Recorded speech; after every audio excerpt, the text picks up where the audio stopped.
દહેજની SRF કંપનીના કર્મચારીને HDFC મેનેજરનું સ્વાંગ રચી કેવાયસી અપડેટના નામે સાયબર ગઠિયાએ કરી 9.12 લાખની છેતરપિંડી.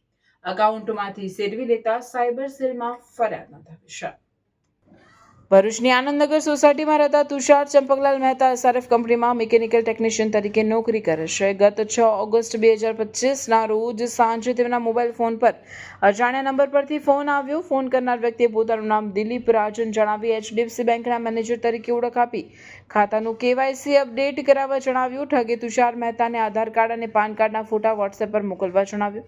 ત્યારબાદ એચડીએફસી બેંક .apk નામની ફાઇલ મોકલી તેમાં વિગતો ભરવા કહ્યું. પીડિતે અજાણતા આ ફાઇલ ખોલતા તેમના મોબાઈલ અને વોટ્સએપ અકાઉન્ટના ઠગોએ એક્સેસ મેળવી લીધો. આ દરમિયાન સાયબર ગઠિયાઓએ પીડિતના બેંક અકાઉન્ટમાંથી અલગ અલગ ટ્રાન્ઝેક્શન દ્વારા 2,74,000 ટ્રાન્સફર કર્યા. સાથે જ પીડિતાના નામે ઓનલાઈન પર્સનલ લોન લઈને 6,62,000 મંજૂર કરાવી તેમાંથી 6,37,000 જેટલી રકમ પણ અલગ અલગ ખાતામાં ટ્રાન્સફર કરી લીધી. આ રીતે કુલ 9,12,000ની છેતરપિંડી થતા પીડિતે અગાઉ એનસીસીઆરપી પોર્ટલ પર અરજી કરી હતી, પરંતુ રકમ પરત મળવાની શક્યતા ઓછી જણાતા આખરે સાયબર પોલીસ સ્ટેશનમાં લેખિત ફરિયાદ નોંધાવી છે, જેના આધારે પોલીસે તપાસ હાથ ધરી છે.